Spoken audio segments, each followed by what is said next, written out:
الحمد للہ نحمده ونصلی علی رسولہ الکریم اما بعد فاعوذ باللہ من الشیطان الرجیم بسم اللہ الرحمن الرحیم۔ رمضان 2026 آج ہم نے 11واں پارہ پڑھا ہے جس میں ہم نے سورہ توبہ ختم کی ہے اور سورہ یونس مکمل پڑھی ہے۔ سورہ توبہ میں جو آج کی آیتیں ہیں ان میں غزوہ تبوک کا بیان ہے۔ فتح مکہ کے بعد نبی صلی اللہ علیہ وسلم کو علم ہوا کہ شام کا جو بادشاہ تھا عیسائی وہ مدینہ پہ چڑھائی کرنے کے لیے آ رہا ہے، تو آپ نے ارادہ کیا کہ اس کو مدینہ آنے سے پہلے روک لیا جائے۔ تو آپ صلی اللہ علیہ وسلم تبوک کے مقام پر پہنچے تو وہ لوگ پھر واپس چلے گئے۔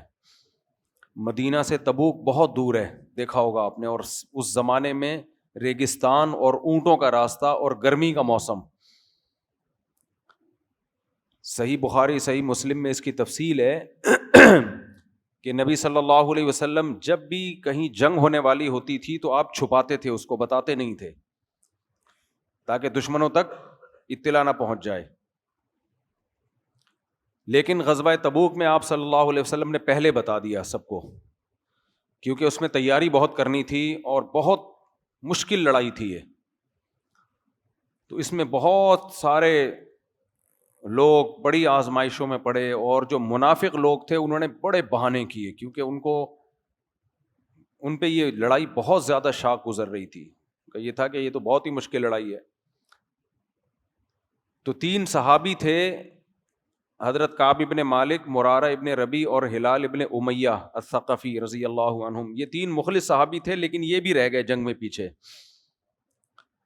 کیونکہ کعب ابن مالک کہتے ہیں میرے کھجوروں کے پکنے کا وقت تھا، باغ پہ پورے سال محنت کی تھی اور اب پھل کھانے کا ٹائم ہے، اور میں نے یہ بھی سوچا کہ میں کسی جنگ میں نبی سے کبھی پیچھے نہیں رہا، ہر جنگ میں لڑا ہوں، میں نبی کے ساتھ رہا ہوں میں، تو اگر ایک لڑائی میں نہیں گیا تو کیا ہو گیا۔ لیکن یہ لڑائی اتنی سخت تھی کہ قرآن نے کہا انفروا خفافا وثقالا، ہلکے ہو یا بوجھل ہو ہر حال میں نکلو اللہ کی راہ میں۔ تو یہ جو اسلام ہم تک پہنچا ہے نا، یہ گنڈیریاں کھا کے اور جلیبیاں کھا کے نہیں پہنچا۔ تو اسلام کو پہنچانے میں بھی محنت اور اسلام کی بقا میں بھی محنت، ہر فیلڈ میں مسلمان آگے بڑھے گا، اپنے دفاع میں بھی، سائنس میں بھی، ٹیکنالوجی میں بھی، تب جا کے اسلام کو دنیا میں غلبہ ملے گا۔ تو اسباب اختیار کرنا بہت ضروری ہے، بار بار میں بیانات میں یہ بات لے کر آتا ہوں۔ آج دیندار لوگ جو ہیں وہ اسباب نہیں اختیار کرتے اور اسباب سے نظر ہٹاتے ہیں۔ کامیابی کے جو دنیا میں اسباب ہیں وہ اختیار کرنے پڑیں گے آپ کو، اس کے بعد پھر اللہ کی مدد آئے گی۔ دیکھو نبی کو جب اطلاع ملی تو آپ صلی اللہ علیہ وسلم نے یہ نہیں سوچا کہ اب ہم کیا لڑتے ہی رہیں گے، ابھی مکہ فتح ہوا اور یہ لڑائی ہوئی، ابھی چھوڑو بیٹھ جاتے ہیں آرام سے۔ نہیں بھائی، ہم نے تو لڑنا ہے، اب تو مدینہ پہ حملہ ہو جائے گا، اور دشمن بہت طاقتور تھا اور جانا بہت دور۔ آپ میپ پہ سرچ کر لیں، میرا خیال ہے بائی روڈ ٹھیک ٹھاک لمبا سفر ہے مدینہ سے تبوک کا، سعودیہ کے دوسرے کنارے پر ہے تبوک۔ تو منافقین نے بڑے بہانے تراشے، نبی ان کو کچھ نہیں کہتے تھے، وہ آتے تھے میرا یہ مسئلہ ہے، میرا یہ مسئلہ ہے، آپ خاموشی اختیار کرتے۔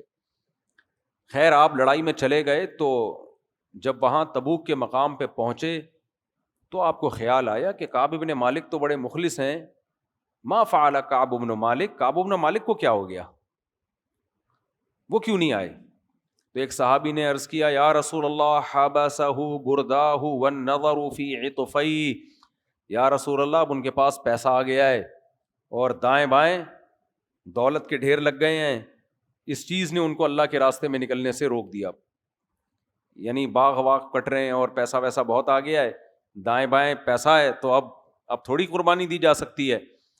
تو دوسرے صحابی نے کہا بئس ما قلت ما وجدنا علیہ الا خیرا یا رسول اللہ۔ انہوں نے ان صحابی کو تنبیہ کی، آپ نے کعب ابن مالک کے بارے میں بہت بری بات کی ہے، یا رسول اللہ ہم نے کعب ابن مالک میں خیر کے سوا کچھ بھی نہیں دیکھا۔ کوئی واقعی ویلڈ ریزن ہوگی، ورنہ وہ اتنے مخلص ہیں، وہ نہیں رہ سکتے تھے پیچھے۔ خیر نبی نے خاموشی اختیار کی، وہ دشمن تو آیا ہی نہیں، وہ تو بھاگ گیا۔ تو تبوک سے پھر آپ صلی اللہ علیہ وسلم واپس آئے, یہ فتح ہوئی مسلمانوں کو. جب آپ واپس آئے مدینہ طیبہ میں تو آپ مسجد نبی میں تشریف فرما تھے. لوگ ملاقاتوں کے لیے آتے اور منافقین آتے اور جھوٹی جھوٹی قسمیں اٹھا کے کہتے واللہ یہ ہو گیا, اللہ کی قسم, خدا کی قسم.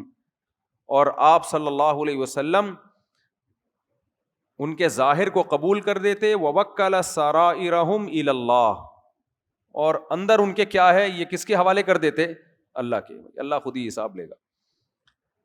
تو حضرت کعب بن مالک کہتے ہیں میرا جب نمبر آیا تو نبی صلی اللہ علیہ وسلم نے فرمایا کہ تم کیوں پیچھے رہ گئے؟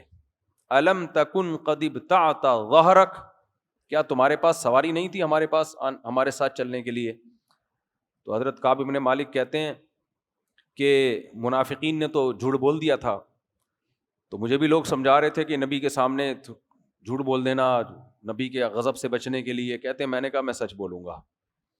تو میں نے کہا کہ یا رسول اللہ اتنا مالدار میں پہلے کبھی بھی نہیں تھا جتنا اس وقت تھا. تو میرے پاس سواری بھی تھی, سب کچھ تھا, بس مجھے میرے باغات نے پیچھے روک لیا. اور کہتے ہیں میرا ارادہ تھا جانے کا, لیکن میں یہ سوچتا تھا آج نہیں کل چلے جاؤں گا, پرسوں چلے جاؤں گا, میرے پاس تیز سواری ہوتے ہوتے میں رہ ہی گیا. کہتے ہیں آپ صلی اللہ علیہ وسلم غضبناک ہوئے اور فرمایا اما انت فقم حتی یقضی اللہ فیک, تم جاؤ اللہ تمہارے بارے میں فیصلہ کرے گا. کہتے ہیں میرے جو دو ساتھی تھے مرارہ ابن ربی اور ہلال ابن امیہ, انہوں نے بھی سچ بات کہہ دی, کوئی عذر نہیں تھا. نبی صلی اللہ علیہ وسلم نے حکم دیا تم تینوں جاؤ, تمہارے بارے میں کون فیصلہ کرے گا؟ اللہ. کہتے ہیں کہ پھر نبی صلی اللہ علیہ وسلم نے صحابہ کو حکم دیا کہ کوئی ان سے بات چیت نہ کرے. یہ جو ہمارے فوجی میدان میں لڑ رہے ہوتے ہیں نا, یہ آیتیں ان کے لیے بھی ہیں. مشکل میں اپنے ساتھیوں کو چھوڑ کے بھاگ جانا یہ اسلام میں بہت بڑا جرم ہے. میدان جنگ سے فرار اختیار کرنا یہ بہت بڑا جرم ہے. ہمارے ایسا ہوتا نہیں ہے, لیکن میں بتا رہا ہوں کہ اگر کوئی کرے تو یہ بہت بڑا جرم ہے. اتنی شدید وعیدیں سورت میں ان لوگوں پہ نازل ہوئی ہیں جو اس وقت میدان میں نہیں گئے, کیونکہ مشکل لڑائی تھی. تو یہ کسی فوج میں بھی ہو سکتا ہے, کسی اسلامی فوج کی بات کر رہا ہوں, غیر مسلموں کے لیے آیتیں تھوڑی ہیں کہ مشکل وقت میں جانے سے انکار کر دیا, یہ ہے فلانا ہے مسئلہ ہے. جب کوئی مشکل کام ہوتا ہے نا تو پھر دیکھو, تو جہاد میں جب ضرورت ہوگی نا تو اپنے ساتھیوں کو بھیج دینا, خود پیچھے رہ جانا, یہ بہت بڑے غضب کو دعوت دینے والی بات ہے. تو اللہ نے منافقین کو اتنا اس صورت میں ان کو جہنم کی وعیدیں سنائی ہیں. ان میں کچھ کہتے تھے وَمِنْهُمْ مَنْ یقول ایذن لی ولا تفتنی, ایک نے یہ بھی کہا کہ جب ہم وہاں جائیں گے تو رومیوں کی عورتیں خوبصورت ہوتی ہیں, مجھے خطرہ ہے کہ میں فتنے میں نہ پڑ جاؤں. تقوی کا جلال آیا ہوا تھا کہ بد نظری ہوگی اور ایسا نہ ہو زنا میں پڑ جاؤں. تو اتنے نیک ایسے ایسے بہانے ہوتے ہیں کہ پانی نہیں ملے گا, لوگ کہتے ہیں نا پانی نہیں ملے گا تیمم سے نماز پڑھنی پڑے گی, تہجد قضا ہو جائے گی, یہ چیزیں چل رہی ہوتی ہیں. تو اللہ نے فرمایا الا فی الفتنۃ سقطوا, فتنے میں تو یہ کمبخت پڑ ہی گئے ہیں. نبی جا رہے ہیں, صحابہ جا رہے ہیں اور یہ کہہ رہے ہیں ہم نہیں جا رہے, اس سے بڑا کیا فتنہ ہوگا؟ وہ بد نظری کا فتنہ کم ہے, مشکل وقت میں اپنے ساتھیوں کو چھوڑ دینا یہ فتنہ زیادہ ہے. تو تینوں کے بارے میں فیصلہ کیا. بھائی کیوں نہیں تھے, یہ تو بڑی سخت لڑائی تھی, اس میں تو ضرورت تھی. تو آپ صلی اللہ علیہ وسلم نے فرمایا کہ اللہ فیصلہ کرے گا, اور اللہ کا فیصلہ کیا ہوا کہ ان کا بائیکاٹ کر دیا جائے. کہتے ہیں سب نے بات چیت کرنا چھوڑ دی. کہتے ہیں وہ جو میرے دو ساتھی تھے, اچھا نبی نے ہماری بیویوں کو بھی حکم دیا تم بھی اپنے شوہروں سے دور ہو جاؤ, زوجہ کو بھی اجازت نہیں تھی اپنے شوہر کے ساتھ رہنے کی. کہتے ہیں وہ جو میرے دو ساتھی تھے ہلال ابن امیہ اور مرارہ ابن ربی, ان کی ازواج نبی کے پاس آئیں کہ ہمارے شوہر ان کی عمر زیادہ ہے, ہم اگر انہیں چھوڑ کے اپنے ماں باپ کے گھر چلے جائیں گے تو ان کی کیئر کرنے والا, ان کی حفاظت کرنے والا کوئی بھی نہیں ہے. تو نبی نے پھر ان کو اتنی اجازت دے دی کہ خدمت کے لیے گھر میں رہ سکتی ہو. کہتے ہیں میں جوان تھا, مجھے تو یہ بھی کہتے ہوئے شرم آ رہی تھی کہ اپنی بیوی کو بولوں کہ تم جا کے نبی سے پوچھو, تو مجھے تو شرم آ رہی تھی, تو میری بیگم بھی کہاں چلی گئی, وہ بھی اپنے والدین کے یہاں. کہتے ہیں تو اب سب نے بات چیت اور کلام ختم کر دیا. کہہ رہے ہیں ایسا لگ رہا تھا جیسے قرآن نے بیان کیا ہے, قرآن نے بیان کیا حتی اذا ضاقت علیہم الارض بما رحبت, کہ زمین ان پر اپنی کشادگی کے باوجود تنگ ہو گئی. کہتے ہیں جیل خانہ لگنے لگی تھی زمین. اسی حالت میں کئی دن گزر گئے. کہتے ہیں میں سلام کرتا تو سلام کا جواب نہ دیا جاتا, یہاں تک کہ نبی صلی اللہ علیہ وسلم اگر مجھے دیکھ بھی رہے ہوتے تھے تو میں آپ کی طرف نظر کرتا تو آپ چہرہ انور کو پھیر لیا کرتے. اب دیکھو حضرت کعب ابن مالک کا شمار بڑے خاندانی لوگوں میں اور سرداروں میں ہوتا تھا, تو کس قدر دیکھنے میں ذلت کی بات ہے نا. یہ ہمیشہ قربانی دیو, ایک دفعہ رہ گئے ہو اور اتنا سخت قسم کا بائیکاٹ. 30-40 دن اسی حال میں گزر گئے. تو کہتے ہیں مجھے خوف یہ تھا کہ اگر میری موت واقع ہو گئی, نبی اسی طرح ناراض رہ گئے تو میرا بنے گا کیا. تو ایسے موقع پہ آپ کو پتہ ہے کہ جو دشمن ہیں وہ فائدہ اٹھانے کی کوشش کرتے ہیں. کہہ رہے میں مدینہ کے بازار میں چل رہا تھا کہ اچانک مجھے ندا سنائی دی, من یدل علی کعب بن مالک. کوئی غیر مسلم بادشاہ تھا, روم کا یا فارس کا, مجھے ابھی پورا یاد نہیں ہے, یہ واقعہ پڑھے ہوئے بھی بہت ٹائم ہو گیا. تو وہ بادشاہ کی طرف سے کوئی سفیر آیا ہوا تھا مدینہ میں, اور ندا لگا رہا تھا اپنی جو بھی ان کی زبان تھی اس کا ترجمہ ظاہر ہے لوگوں نے کیا ہوگا. من یدلک علی کعب بن مالک, بھائی کوئی ہے جو کعب بن مالک کے بارے میں بتائے. کعب بن مالک کون ہے؟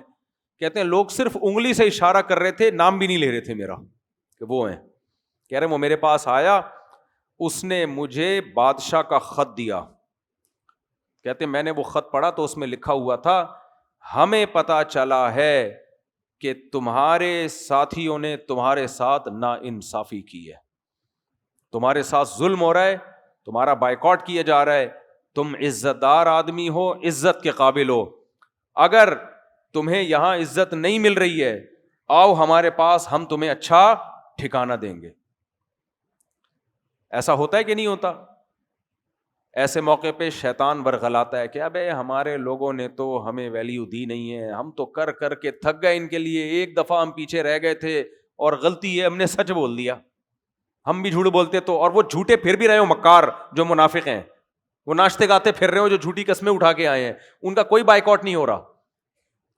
کس قدر شیطان کو موقع ملے گا نا ورغلانے کا. لیکن صحابہ کا حوصلہ چھوٹا نہیں تھا, بہت بڑا حوصلہ تھا. حضرت کعب ابن مالک نا آخر عمر میں نابینا ہو گئے تھے, تو اس وقت یہ واقعہ اپنے بیٹے کو سنا رہے تھے, اور انہوں نے پھر یہ محدثین نے ان سے لیا یہ واقعہ. تو کہتے ہیں کہ میں نے پھر کیا ہوا, میں نے کہا کہ جہاں میرے پر ایک آزمائش آئی تھی نا غزوہ تبوک میں پیچھے رہ گیا تھا, یہ اللہ نے دوبارہ مجھے آزمایا ہے. تو کہتے ہیں میں نے وہ خط پھاڑ کے جلا دیا, اس کو ٹھینگا دکھا دیا کہ نکل یہاں سے. تو کہتے ہیں 50 دن اس طرح گزر گئے, 50 دن.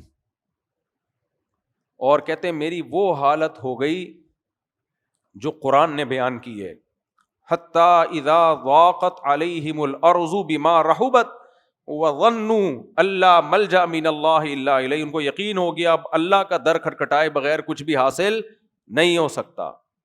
لوگوں سے امید مت لگاؤ, اللہ ہی کر سکتا ہے کچھ.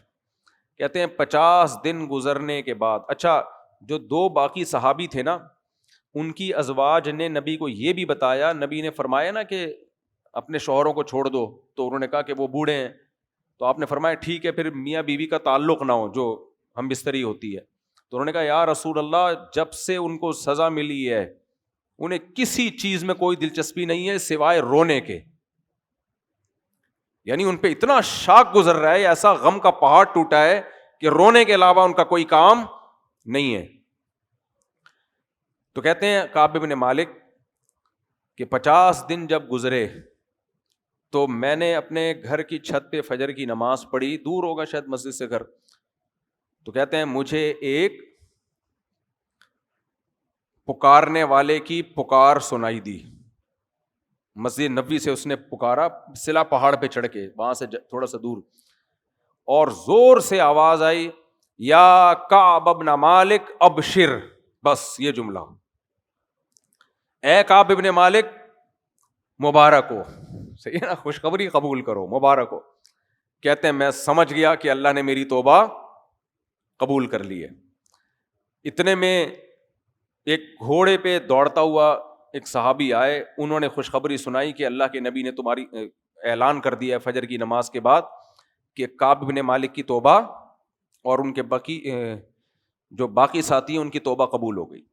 کہتے ہیں نبی سے جب یہ خبر سنی صحابہ نے نا، اتنا خوش ہوئے کہ دوڑے میرے گھر کی طرف مجھے خبر دینے کے لیے۔ تو کچھ پیدل جا رہے، ایک صحابی نے کیا کیا، گھوڑے پہ سوار ہوئے کہ میں ذرا، ایسی جب خوشی کی بات ہوتی ہے ہر شخص چاہتا ہے پہلے میں پہنچاؤں، یہی ہوتا ہے نا کہ میں پہلے پہنچاؤں۔ تو کہتے ہیں ایک صحابی تیز رفتار گھوڑے پہ بیٹھے، تو دوسروں نے کیا کیا، دوسرے صحابی نے، انہوں نے کہا کہ یہ جب تک پہنچیں گے نا میں پہاڑ پہ چڑھ کے چیخ مار دیتا ہوں زور سے، کیونکہ آواز کی رفتار، آگے ان کے الفاظ ہیں، آواز کی رفتار گھوڑے کی رفتار سے تیز ہے۔ تو وہ پہاڑ پہ چڑھ کے انہوں نے زور سے چیخ مار دی کہ بھائی یہ جب تک گھوڑے میں پہنچیں گے نا میری آواز پہلے پہنچ جائے گی۔ تو کہتے ہیں میں اتنا خوش ہوا، میرے پاس کچھ بھی نہیں تھا اس وقت، یعنی اس وقت فی الحال، ویسے تو مالدار تھے، تو ایک جوڑا تھا جو میں نے ان کو، جو خوشخبری دینے والے کو گفٹ دے دیا۔ یہ بھی صحابہ کی سنت ہے کہ آپ کو کوئی اچھی خبر دینا، کہ آپ کی بیوی میکے چلی گئی ہے، اس طرح کی کوئی خبر دے تو اسے کوئی گفٹ دینا اچھی بات ہوتی ہے کہ یار تم نے ہمیں خوش کیا کہ چلو۔ کنجوس آدمی بولے گا تو خوش کیا کیا، وہ تو خبر دی ہے نا، اس نے تھوڑی کوئی خوشی دی ہمیں، تو بھائی کوئی بات نہیں، گفٹ کے لیے بہانے ہوتے ہیں، آپ کو اس نے خوش کر دیا خوشخبری دے کے، تو وہ دے دو، کچھ پیسے پکڑا دو اس کو۔ تو حضرت کعب ابن مالک کہتے ہیں میں فوراً مسجد نبی کی طرف چلا، تو میں نبی صلی اللہ علیہ وسلم کی خدمت میں آ کے بیٹھا، تو آپ صلی اللہ علیہ وسلم کا چہرہ خوشی سے ایسے چمک رہا تھا، اذا سر استنار وجہہ کأن وجہہ قطعۃ قمر، جیسے چاند کا ٹکڑا ہوتا ہے نا اس پہ چمک ہوتی ہے 14ویں کے چاند پہ، ایسے نبی صلی اللہ علیہ وسلم کے چہرے پر چمک تھی۔ حضرت کعب بن مالک کہتے ہیں جب میں نبی کی خدمت میں آ کے بیٹھا تو آپ صلی اللہ علیہ وسلم نے فرمایا یا کعب بن مالک ابشر بخیر یوم مر علیک منذ ولدتک امک۔ کیا زبردست الفاظ ہیں، اے کعب بن مالک اس دن کی خوشخبری قبول کر، ایسے دن کی میں تجھے آپ کو مبارکباد دے رہا ہوں کہ اس سے زیادہ خوشی کا دن آپ کی زندگی میں نہیں آیا۔ اب دیکھو کتنی خوشیوں کے ٹائم آئے ہوں گے نا، لیکن نبی بھی جانتے تھے کہ کعب بن مالک کے لیے اس سے زیادہ خوشی کا دن نہیں ہے۔ کیوں؟ مسلمان کے لیے نا سب سے خوشی کا دن وہ ہوتا ہے جس دن اس کو یقین ہو جائے کہ میرا رب مجھ سے خوش ہو گیا، میرے گناہ معاف ہو گئے، میری غلطی معاف ہو گئی ہے۔ مسلمان کے لیے اس سے بڑی کیا خوشی ہوگی، اس کو تو آخرت کو سامنے رکھتا ہے نا۔ جیسے ہی نبی نے فرمایا نا ابشر بخیر یوم مر علیک منذ ولدتک امک، اے کعب اس دن کی مبارک قبول کر کہ اس سے بڑا خوشی کا دن تیری زندگی میں نہیں آیا۔ حضرت کعب بن مالک کہتے ہیں میں نے فوراً پوچھا ہل من عندک ام من عند اللہ یا رسول اللہ، یہ معافی آپ کی طرف سے ہے یا اللہ کی طرف سے؟ یعنی ان کو یہ خطرہ تھا کہ شاید نبی کو جو تکلیف ہوئی میرے عمل سے وہ تو معاف ہو رہی ہے، لیکن ابھی گناہ میرا اعمال نامے میں لکھا ہی ہوگا، وہ قیامت میں حساب دینا پڑے گا، تو یہ تسلی کر لو تاکہ پھر میں خوش ہوں نا۔ پائیدار خوشی ہے بھی کہ نہیں ہے؟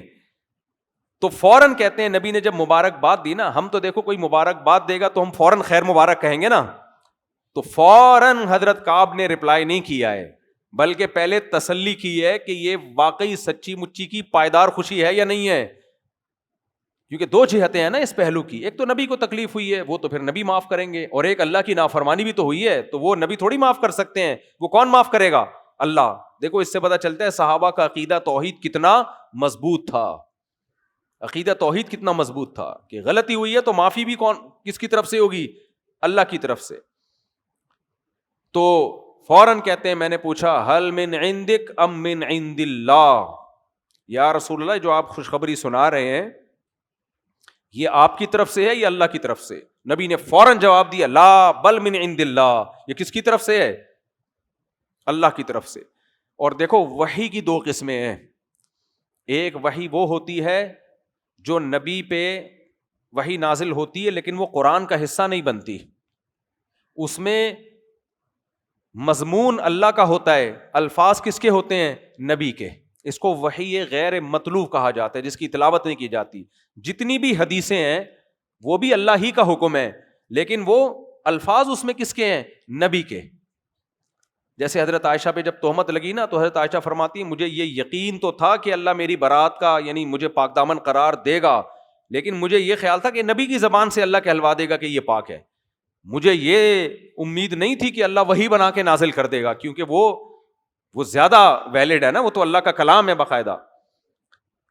تو حضرت کعب ابن مالک کو بھی یہ توقع نہیں تھی کہ نبی معاف کریں گے یا اللہ بھی معاف کرے گا، لیکن اللہ قرآن میں نازل کر دے گا وہ. تو اللہ نے ان کی توبہ قرآن میں نازل کر دی جو آج ہم نے پڑھی آیتیں وَعَلَى الثَّلَاثَةِ الَّذِينَ خُلِّفُوا. اللہ کہتا ہے کہ لَقَدْ تَابَ اللَّهُ عَلَى النَّبِيِّ وَالْمُهَاجِرِينَ وَالْأَنصَارِ. اللہ نے نبی پر بھی رحم کیا، انصار پہ بھی اور مہاجرین پہ بھی، جنہوں نے ساعۃ العسرہ اس سخت موقع پہ نبی کا ساتھ دیا. یعنی اللہ نے غزوہ تبوک میں جانے والوں کی بہت زیادہ حوصلہ افزائی کی. من بعد ما کاد یزیغ قلوب فریق منہم. حالانکہ انہی میں کچھ لوگ ایسے تھے جن کا دل تنگ ہو رہا تھا، یعنی اتنی مشکل لڑائی تھی کہ کچھ اپنے لوگ بھی جانے سے ہچکچا رہے تھے. ایسے موقع پہ جنہوں نے نبی کا ساتھ دیا اللہ نے ان پر خاص شفقت اور رحمت کی ہے. انہ بہم رؤوف الرحیم. اللہ ان پر بہت مہربان اور رحم کرنے والا ہے.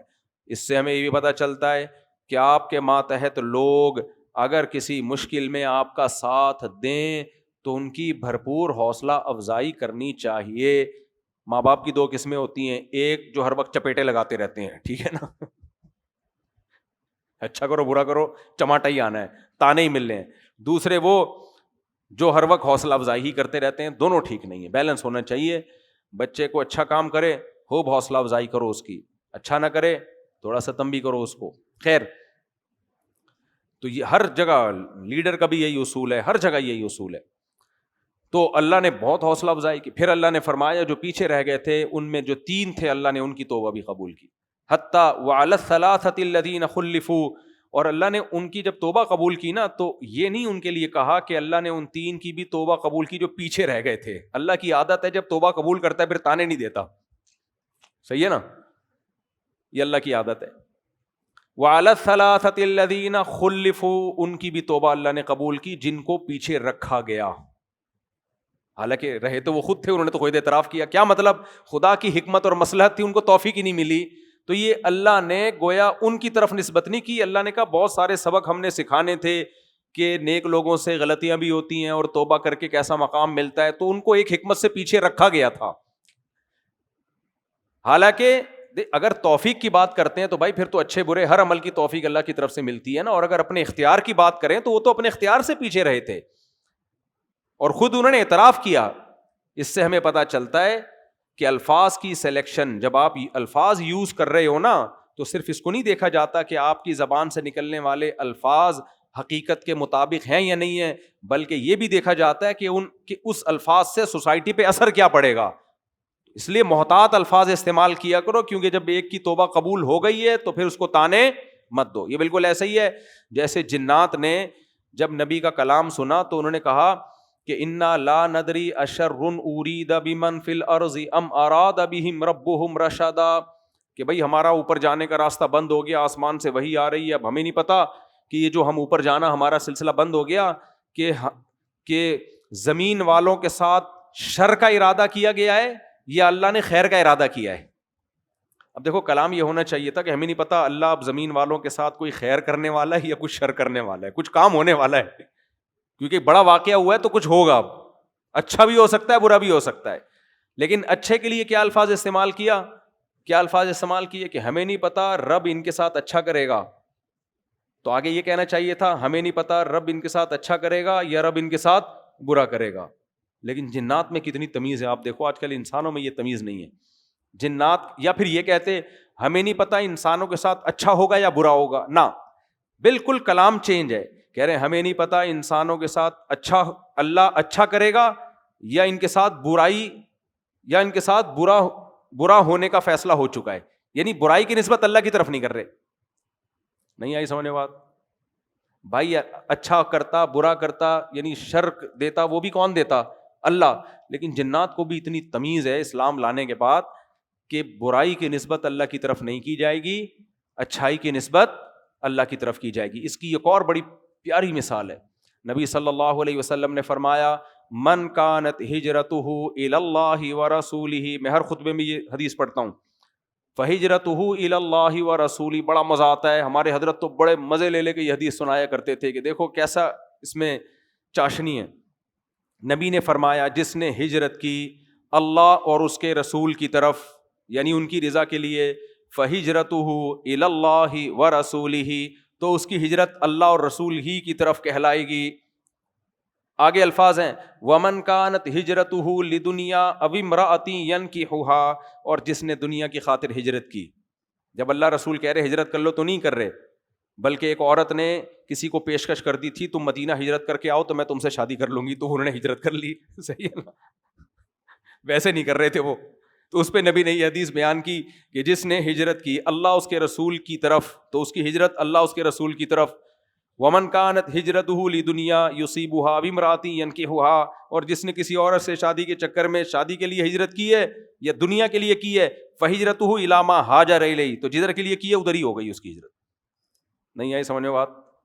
دیکھو کلام کیا ہے، جس نے اللہ رسول کے لیے ہجرت کی تو ہونا یہ چاہیے تھا کہ اس نے ادھر ہی ہجرت کی جدھر کی، اور جس نے عورت یا دنیا کے لیے کی تو اس نے بھی ادھر ہی کی جدھر کی.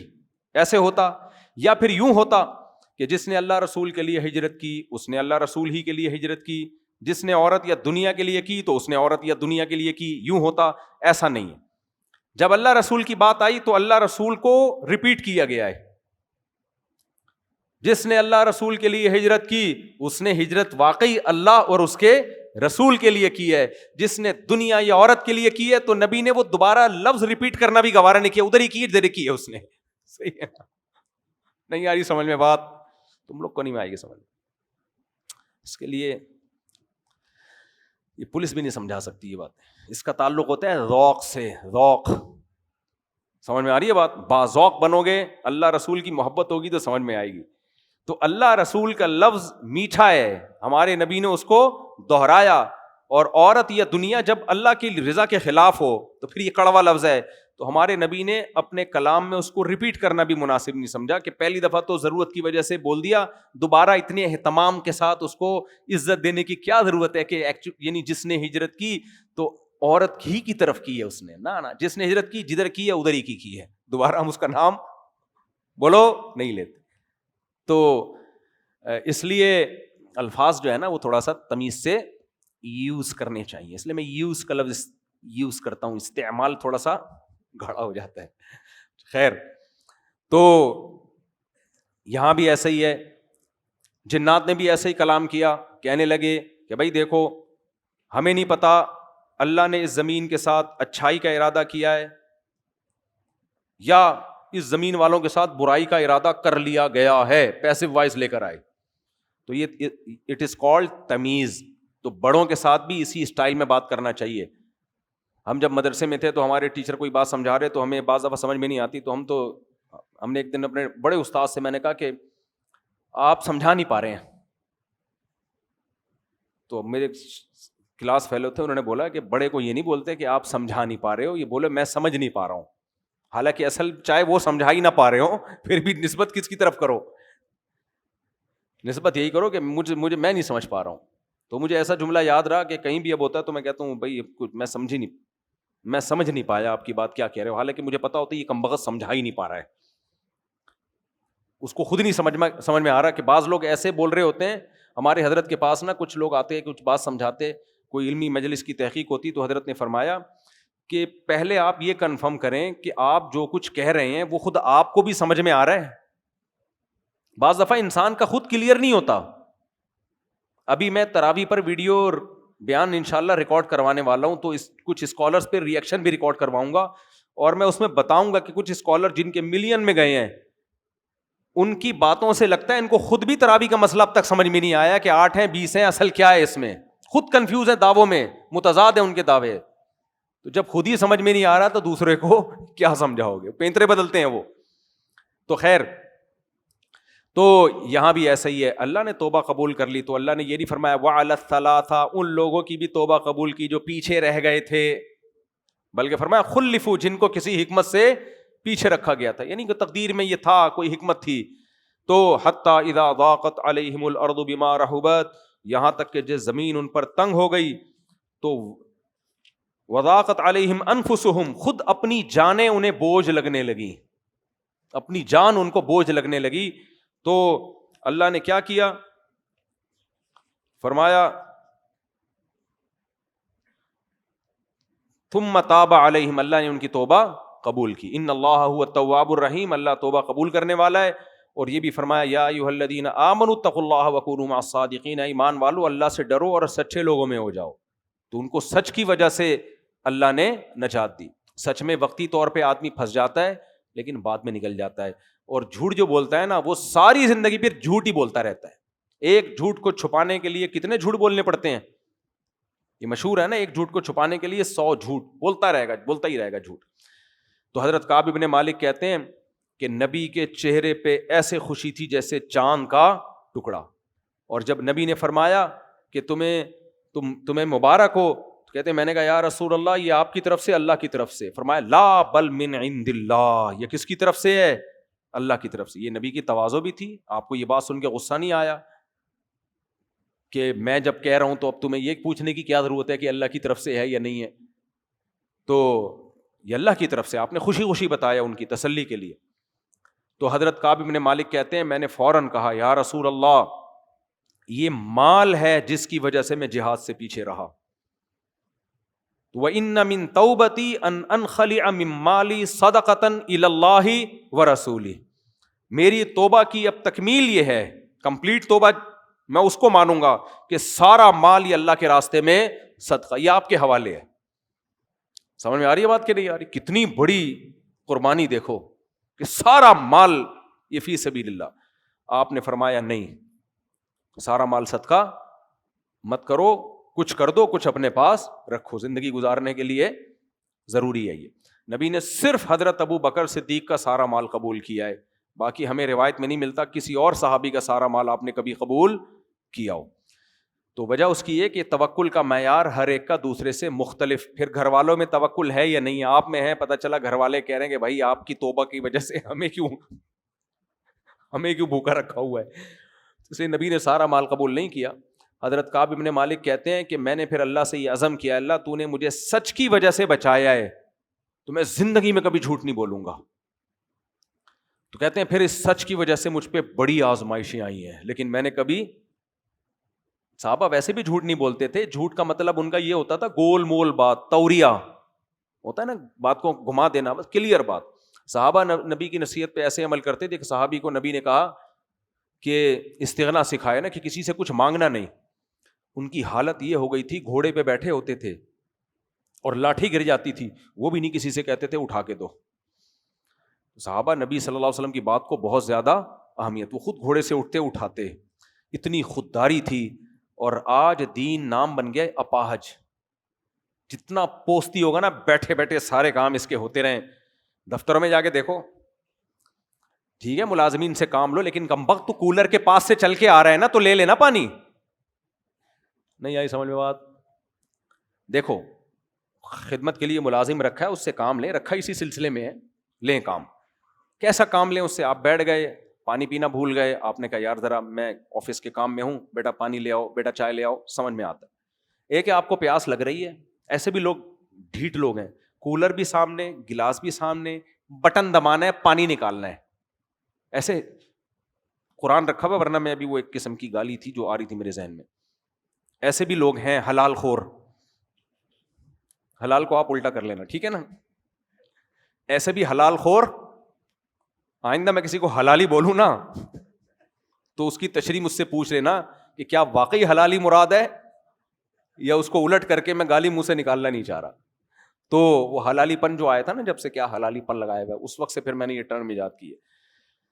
تو وہ ایسا حلالی پن کرتے ہیں کہ کولر ہے, بٹن دبانا ہے, پانی نکالنا ہے, پیاس بھی لگ رہی ہے, نہیں, اٹھ کے جائیں گے, کرسی پہ بیٹھیں گے, پھر ملازم سے کہیں گے پانی لے کر آؤ. یہ بدتمیزی ہے, یہ حلالی پن ہے, یہ کیا ہے, یہ اپاہج پن ہے. اتنا نہیں ہو, یہ ٹھیک نہیں ہے. شوہر کے لیے بھی بیوی کو ایسے کہنا ٹھیک نہیں ہے.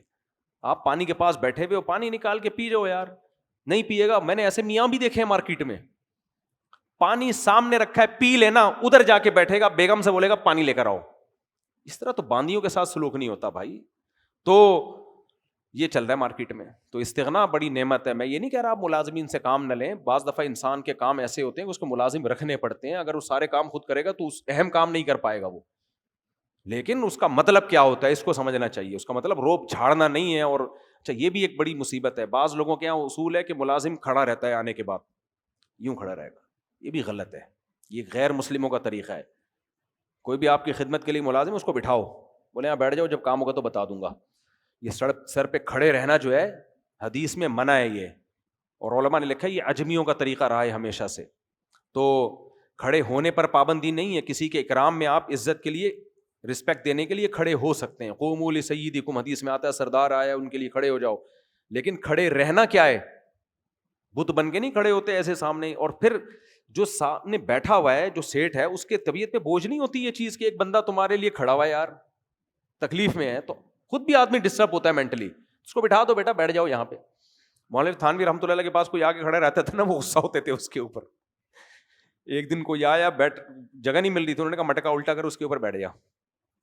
مٹکے کا مٹکا رکھا ہوا تھا, بولا الٹا کرو, یہی کرسی ہے اسی کے اوپر بیٹھ جاؤ.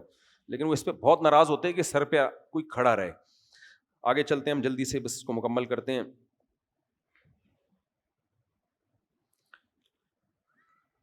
ان آیتوں میں اللہ نے یہ بھی فرمایا وما کان المؤمنون لینفروا کافہ, مومنین کے لیے یہ مناسب نہیں کہ سب کے سب جہاد میں نکل جائیں.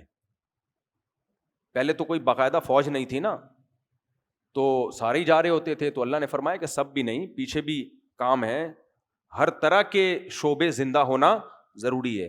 اب تو ملکوں کی فوجیں بن چکی ہیں. حضرت عمر رضی اللہ تعالیٰ عنہ کے دور سے باقاعدہ یہ منظم ہونا شروع ہو گیا تھا. تو اب تو فوجیں, اب تو ظاہر ہے اب فوج لڑتی ہے. لیکن اگر فوج کسی ملک میں ناکافی ہو جائے لڑائی کے لیے, کسی اسلامی ملک کی بات کر رہا ہوں, تو پھر عوام پہ بھی جہاد فرض ہو جاتا ہے. اور پتہ ہے جہاد ایک ایسی چیز ہے کہ جب فرض عین ہوتا ہے نا, تو حکومت پر واجب ہوتا ہے کہ اگر فوج کمزور پڑ رہی ہے تو جتنے جوان ہیں ان کو بھی لتر لگا کے بھیجے وہ بارڈر پہ, سمجھ رہے ہیں, اور ان کے لیے پیچھے رہنا جائز نہیں ہے.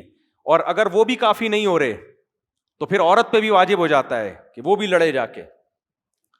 فقہاء نے جہاد کے احکام بہت تفصیل سے بیان کیے ہیں کہ سب پہ واجب ہو جائے گا, جتنے بھی جوان ہیں, عوام پہ بھی واجب, اور حکومت پر یہ بھی واجب ہو جائے گا کہ اگر یہ کافی نہیں ہو رہے تو زبردستی بھیجے ان کو. تو ہلکی چیز نہیں ہے اپنے ملک کا دفاع اور قوم کا دفاع اور جو ہے اہل اسلام کا دفاع, یہ اتنی ہلکی چیز نہیں ہے کہ لڑو. اب دیکھو ملک میں جب کوئی لڑائی شروع ہوتی ہے, لوگ فوجیوں کا مذاق اڑانا شروع کر دیتے ہیں, کچھ بدبخت لوگ. یہ بہت بڑا جرم ہے, یاد رکھو, بہت بڑا جرم ہے. ایسے موقع پہ جب جنگ ہو رہی ہو نا, جنگ, اس موقع پہ کوئی مذاق اڑائے نا اپنے فوجیوں کا, 100 اختلافات تو ہمیں بھی ہیں, میں بیان بھی کرتا رہتا ہوں. جنگ کے موقع پہ کوئی صحافی ایسی بات کر رہا ہے جس سے نیگیٹیوٹی پھیل رہی ہے, سمجھ لو یہ ملک کا غدار ہے. ایسے میں تو حق بھی چھپا لیا جاتا ہے, حق بھی چھپا لیا جاتا ہے. اس میں حق اور باطل نہیں دیکھا جاتا, اس میں یہ دیکھا جاتا ہے کہ کون سا ایسا کام ہے جس سے بارڈر میں لڑنے والے فوجیوں کے حوصلے پست ہوں گے. کوئی بھی ایسی بات کی جائے, ایسے میں حق بھی چھپا دیا جاتا ہے. اگر کسی کی غلطی ہے اس کو بھی پردہ ڈال دیا جائے گا. مثال کے طور پر کوئی کمانڈر میدان میں کھڑا ہوا فوجیوں کو حکم دے رہا ہے کہ آگے جاؤ, کوئی دوسرا آ کے بولتا ہے بھائی ایک کمانڈر تو 2 نمبر آدمی ہے. یار اب کہنے کی کیا ضرورت ہے, اس کا مطلب یہ ہو کہ آپ امیر کی اطاعت اس کے دل میں اس کا جذبہ کم کر رہے ہو تو یہ تو ڈی موٹیویٹ ہوں گے، یار ہمیں 2 نمبر آدمی کی اطاعت ہم کر رہے ہیں. بھائی اس موقع پہ جب جنگ ہوتی ہے، ایمرجنسی ہوتی ہے، اس میں سب نے مل کے فوجیوں کا حوصلہ بڑھانا ہوتا ہے اور سب نے متحد ہو کے دشمن کا مقابلہ کرنا ہوتا ہے. چاہے سوشل میڈیا پہ کریں، چاہے میدان جنگ میں، بھائی سارے اختلافات ایک طرف، لیکن ہم اپنے ملک کے ساتھ ہیں. سوال ہی پیدا نہیں ہوتا کہ ہم جب انڈیا نے اٹیک کیا تھا تو بڑا اچھا ایک لوگوں میں جو مخالفین بھی تھے وہ بھی حامی ہونا شروع ہو گئے تھے، لیکن کچھ بدبخت ایسے خبیث تھے وہ آخری دن تک مخالفت کرتے رہے ہیں ہماری فورسز کی.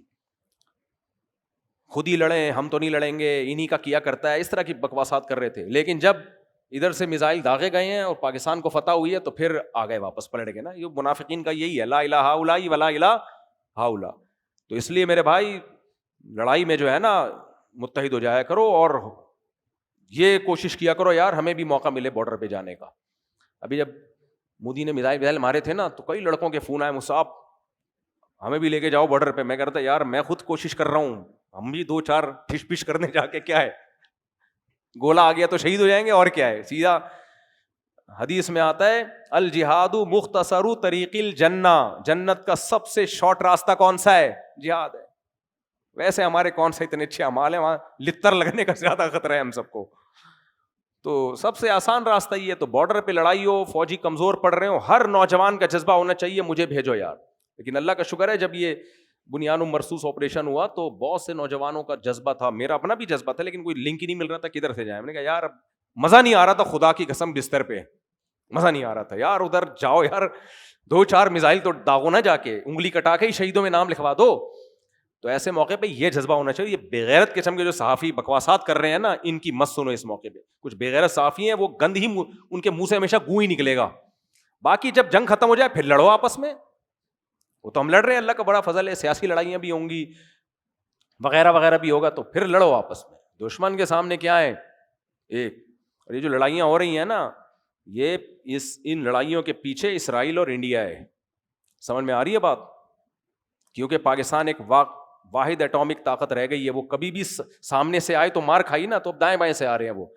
تو یہ اس لڑائی کو آپ یہ نہ سمجھو کہ یہ افضل جہاد نہیں ہے، یہ بہت بڑا جہاد ہے. کیونکہ یہ لڑائی جن سے ہو رہی ہے وہ اسرائیل اور اصل میں انڈیا کی لڑائی ہے. یہ وہ دونوں مل کے ہم سے لڑ رہے ہیں، کیونکہ پاکستان ایک واحد طاقت رہ گئی ہے. انہوں نے اس ملک کی واٹ لگانی ہے تاکہ کباب میں جو سب سے بڑی ہڈی ہے وہ سائڈ پہ ہو جائے. تو اس لیے جذبہ پیدا کرو اپنے اندر. ایسے موقع پہ تو یہ تو متحد ہونے کا بہترین موقع ہے. خیر جلدی سے میں ختم کرتا ہوں درس کو.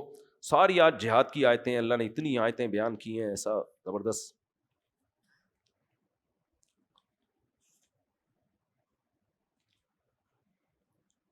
یا ایھا الذین آمنوا قاتلوا الذین یلونکم من الکفار ولیجدوا فیکم غلظہ.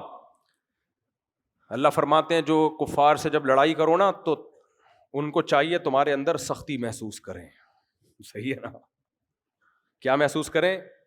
جب لڑائی ہو تو ان کو لگے کہ غلط لوگوں سے ہمارا پالا پڑ گیا ہے.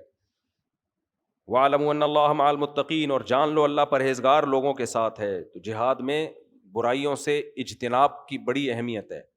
نماز کی پابندی، اللہ کا ذکر کثرت سے، ان سب چیزوں کا اہتمام کرنا چاہیے. پھر اس کے بعد ہم نے سورہ یونس پڑھی ہے. میں بس 5 منٹ درس دے کے ختم کرتا ہوں.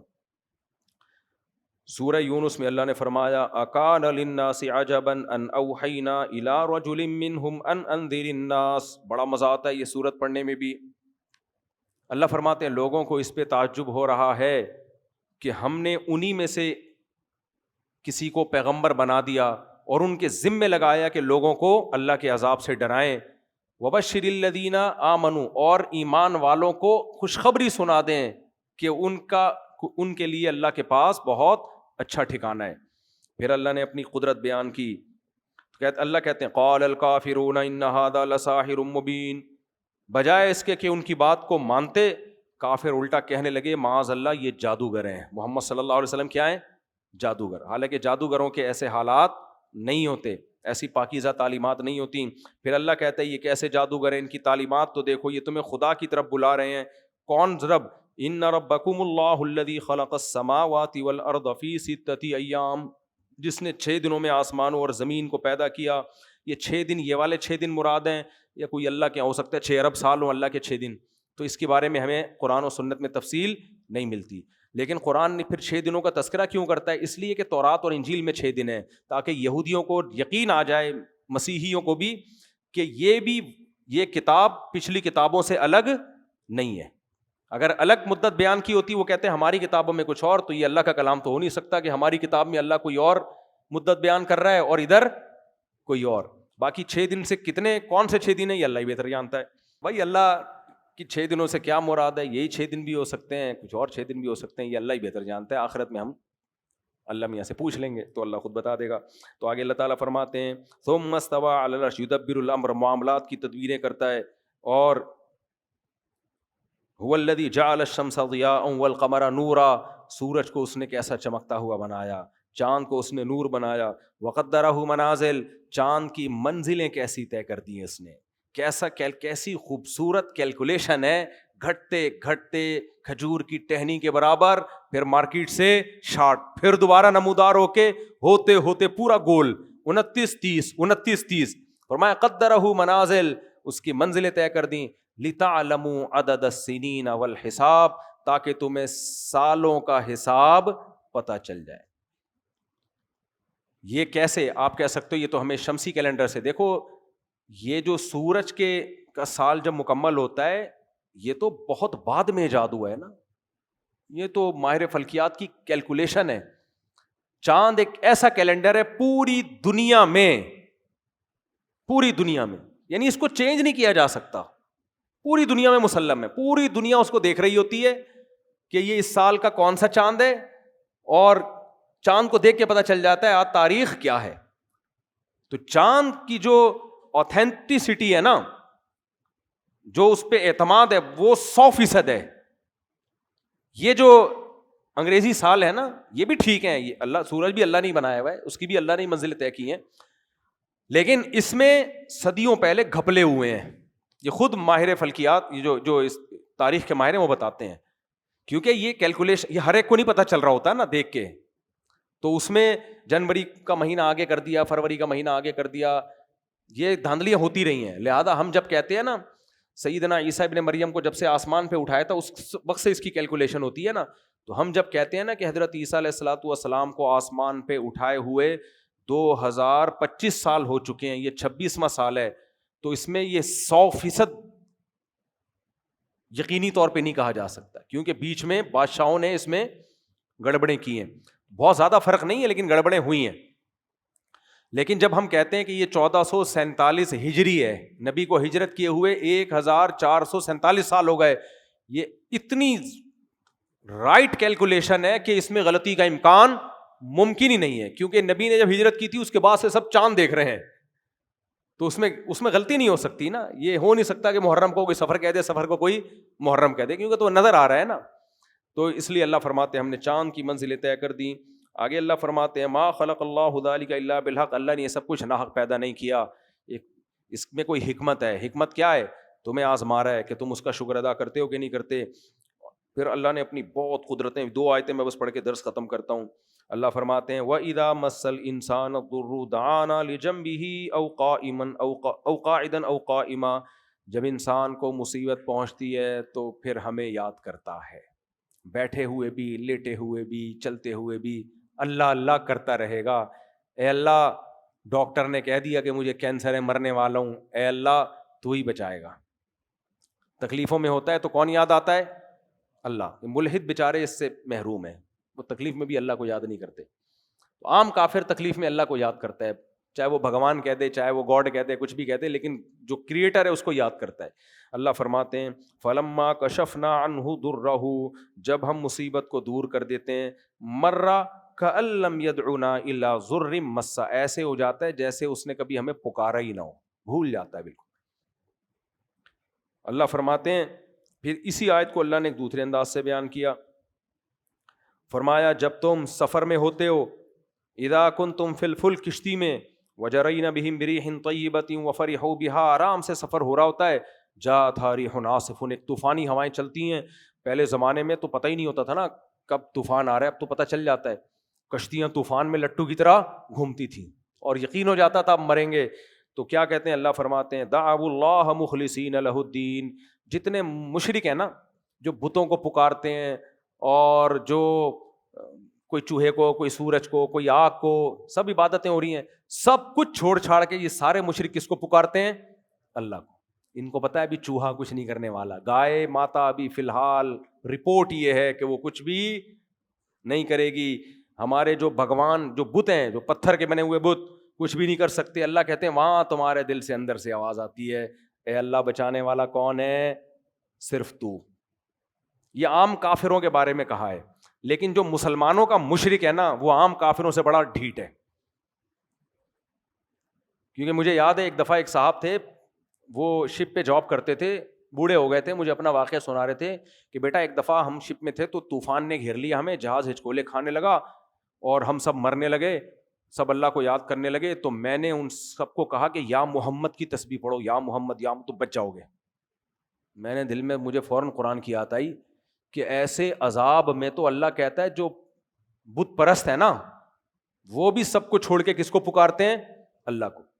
اور یہ اس مصیبت میں بھی نبی کو پکار رہے ہیں. تو یہ زیادہ بڑے ڈھیٹ ہوئے کہ نہیں ہوئے؟ وجہ اس کی یہ کہ ان کو توحید ملی تھی پیغمبر سے، انہوں نے اس کی قدر نہیں کی، تو دلوں پر اللہ نے کیا لگا دی؟ مہر. تو اس لیے اللہ فرماتے ہیں مشرک کیا کرتا ہے؟ اللہ کو پکارتا ہے اور کہتا ہے لئن انجیتنا من هذه، اے اللہ اگر تو نے ہمیں اس مصیبت سے نجات دے دی، لنکونن من الشاکرین، ہم شکر کرنے والوں میں ہو جائیں گے. اللہ فرماتے فلما انجاہم، جب اللہ بچا لیتا ہے، اذا ہم یبغون فی الارض بغیر الحق، پھر زمین میں ناحق ظلم کرنے لگتے ہیں، بھول جاتے ہیں اللہ کو. اس وقت تو بڑی توبہ طائب چل رہی ہوتی ہے، بھول جاتے ہیں. اللہ نے دھمکی دی یا ایھا الناس انما بغیکم علی انفسکم، اے لوگو جو تم بغاوتیں کر رہے ہو، سرکشی کر رہے ہو، یہ تمہارے خلاف جائے گی. یہ نہ ہو کہ ہم نے معاذ اللہ اللہ تعالیٰ کو جو ہے دھوکہ دے دیا. ہم نے اللہ سے کہا تھا ہمیں بچا لے، ہم تیرے بن کے رہیں گے، اللہ نے بچا لی، ہم تو نہیں بن رہے. تو اللہ کہتے ہیں یہ سب کس کے خلاف جا رہا ہے؟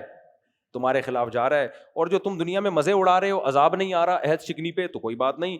متاع الحیات دنیا، یہ دنیا کی زندگی کا تھوڑا سا سامان ہے، عیاشی کا تھوڑا سا سامان ہے. یہ بات خوب یاد رکھو، جو قرآن پڑھتا اور سنتا ہے وہ ایک چیز تو اس کے اندر پیدا ہونا ضروری ہے. اگر وہ نہیں پیدا ہوئی، اس کا مطلب اس پہ قرآن کا اثر زیرو ہے.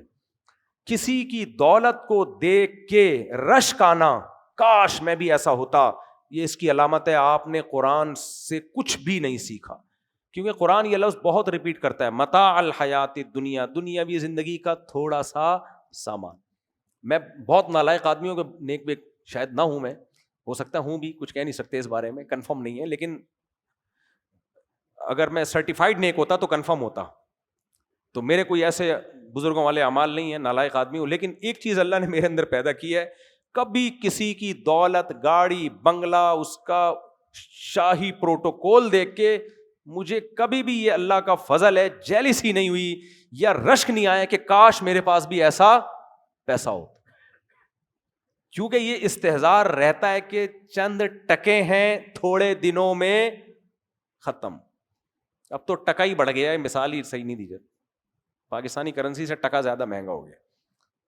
تو مطلب مزہ ٹکے بولنے میں ہی آتا ہے، اب کیا کریں، زبان پہ وہی مثال چڑھی ہوئی ہے. تو ہمیں تو یہ دیکھنا مزہ کس میں آ رہا ہے. تو چند ٹکے ہیں، یہ ہزار ہزار گز کے بنگلے ہیں، گاڑیاں ہیں، ٹھیک ہے، حسد بھی نہیں ہوتا کہ یار یہ کیوں ہے اس کے پاس، نہ رشک آتا ہے کہ میرے پاس کیوں نہیں ہے. کھلونے ہیں، جھنجھنے، سمجھ رہے ہو کیا ہے یہ؟ جھنجھنے. بس صحیح ہے، جھنجھنے اللہ نے کھیلنے کے لیے دیا ہے. تھوڑے دن میں بھی مرے گا، پتہ بھی نہیں مرتا کیسے ہے. ہارٹ اٹیک ہوتا ہے دھڑام سے نیچے، چل بھائی 3 دن تک بیوی ایسے روتی، ہائے ہائے ہائے، ایسا لگ رہا ہے جیسے تیرا ہی میاں مرا ہے، باقی اس سے پہلے تو کسی کا میاں کبھی گیا ہی نہیں. اور 3-4 دن کے بعد دیکھو، جہاں سے ڈرامہ چھوڑا تھا وہیں سے شروع ہوگا. یہ بھی یاد رہتا ہے کہ جب میاں کی ڈیتھ کی خبر آئی ہے تو کون سا ڈرامہ چل رہا تھا اور کہاں تک پہنچا تھا. وہ 3-4 دن کے لیے یا بہت زیادہ کوئی نیک ہوگی عدت کے دوران نہیں دیکھے گی، اس کے بعد جہاں سے ڈرامہ چھوڑا تھا وہیں سے شروع ہو جاتا ہے. بچے بھول جاتے ہیں، گھر میں ایسے حصے بخیے بھول جاتے ہیں، ہمارے باپ کی اتنی محنت تھی، باپ کو بھی بھول جاتے ہیں. بہت ہی کم ہوتے ہیں جو ساری زندگی دعاؤں میں یاد رکھتے ہیں ابا کو، اماں کو یا ابا کو. یہ ہے چند ٹکے، اس پہ کیا رش کرنا یار. اس لیے اللہ نعمت دے دے اچھی بات ہے, اللہ ہم سب کو غربت اور مہنگائی سے بچائے, خوشیوں کی زندگی دے, مل جائے ٹھیک ہے, نہیں ملے تو بھی کیا ہے. اس لیے رشک آنا کہ یہ لوگ مجھے دکھا رہے ہوتے ہیں نا, بھی وہ ایک واقعہ بہت دفعہ سنا چکا ہوں, وہ سنا کے وہ آج کے موقع سے دوبارہ سنا دیتا ہوں. میں لاہور میں تھا تو ایک سیٹھ صاحب کا مجھے تعارف کروا رہے تھے ہمارے دوست, بلکہ دوست ہاں وہ لاہور ہی کے دوست تھے, کہ یہ سیٹھ صاحب ہیں ماشاء اللہ, ان کی یہ دکانیں ہیں, یہ ان کا بزنس ہے. میں دعائیں دے رہا تھا, ماشاء اللہ جی بڑی خوشی ہوئی, بہت بڑا ہوٹل ان کا نا, اور یہ بلڈنگ بھی ان کی ہے, یہ بلڈنگ بھی ان کی ہے, یہ بلڈنگ بھی ان کی ہے. میں نے کہا ماشاء اللہ ماشاء اللہ. تو وہ سیٹھ صاحب بھی ذرا عقیدت محبت میں لوگ علماء کو بتاتے ہیں تاکہ دعائیں ملیں, تو میں بھی دعائیں دے رہا تھا, اللہ اور برکت دے جی, نظر بد سے بچائے. جب بہت زیادہ ہو گیا نا, یہ گاڑیاں بھی ان کی ہیں, یہ بھی ان کا ہے, یہ بھی ان کا ہے, تو وہ تھے بھی 50-55 سال کے, وہ جو سیٹھ صاحب تھے. میں نے پوچھا بیویاں کتنی ہیں, تو انہوں نے کہا ایک. میں نے کہا کوئی فائدہ نہیں. اچھا یہ میں نے کہا اور میں نکل لیا. میں نے تو بڑے آرام سے ایسے کہا, میں نے کہا کچھ بھی نہیں. تو میرے ساتھ ایک جامعہ کے استاذ تھے, وہ جو ہنسے ہیں نا, وہ 2 مہینے تک ہنستے رہے ہیں, حالانکہ ان کو ہنسانا دنیا کا سب سے مشکل کام ہے. آپ کبھی ان سے ملو, آپ کو لگے گا انہوں نے ہنسنے کے علاوہ دنیا میں ہنسنے کے علاوہ سارے کام کیے, ہنسے نہیں, اتنے سیریس آدمی ہیں. لیکن وہ جو ہنسے ہیں نا, 2 مہینے تک ہنستے رہے. کہتے ہیں جب مجھے بستر پہ لیٹے ہوئے یاد آتا ہے میں ہنس پڑتا ہوں. تو میں نے کہا ایسا کیا اس پہ؟ کہہ رہے آپ کے اسٹائل پہ مجھے ہنسی آئی ہے, اسٹائل پہ ہنسی آئی ہے. میں نے کہا کیسے؟ کہہ رہے ہیں وہ بیچارہ سیٹھ صاحب کے فضائل سنا سنا کے آدھا ہو گیا, اتنا بڑا بنگلہ, اتنی بڑی گاڑی, اتنے بڑی یہ وہ فلانا, اور آپ پہ میں دیکھ رہا ہوں کوئی اثر ہی نہیں ہو رہا, اور آخر میں آپ نے اس کی بیچارے کی 2 ٹکے کی کر دی. شادیاں کتنی, ایک, کوئی فائدہ. اس سے بہتر ہے رکشا چلاتے, بیویاں کتنی رکھتے, کیا خیال ہے؟ بیوی 4 رکھ لیتے یار, رکشا چلا لیتے. خیر اللہ ان کو اور دے, میرا مقصد کسی پہ طنز کرنا نہیں ہے. تو کہہ رہے وہ جو آپ نے اسٹائل نا, کہ لگا مجھے اندازہ ہوا کہ اس کی اتنی دولت کا آپ کی صحت پہ کوئی اثر نہیں پڑا, اور بیچارہ جو اسٹائل آپ نے مارا, پھر مجھے احساس ہوا کہ انسلٹ نہ محسوس کریں, تو ایک دم چپ بھی ہو گیا. میں نے بریک بھی لگا دی, بس یہ کہ کچھ پھر کیا فائدہ, بس یہ کہ میں آگے نکل لیا. ایسا نہ ہو سیٹھ صاحب کو غصہ آ جائے کہ ابے تو ہماری تو نے 2 ٹکے کی چھوڑی نہیں ہے. تو خیر, تو اس لیے میرے بھائی یہ دنیا ہے, یہ کیا ہے؟ مسافر خانہ ہے. قرآن کہتا ہے متاع الحیات دنیا, بغاوتیں کر لو, تھوڑے دنوں کا سامان ہے. زرداری صاحب بھی قبر میں جائیں گے, کیا خیال ہے؟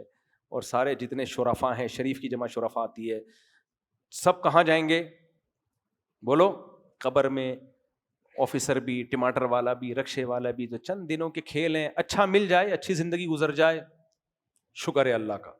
لیکن یہ ایسا نہیں ہے کہ اس پہ رالیں ٹپکانا شروع کر دو, ہائے ہائے ہائے ہائے ہائے میرے پاس تو پیسے ہی نہیں ہے, اس طرح کی باتیں ہر وقت منہ سے ناشکری کے جملے, یہ اچھے نہیں لگتے. اللہ تعالیٰ ہمیں سمجھنے کی, عمل کی توفیق عطا فرمائے. وعلینا الا البلاغ.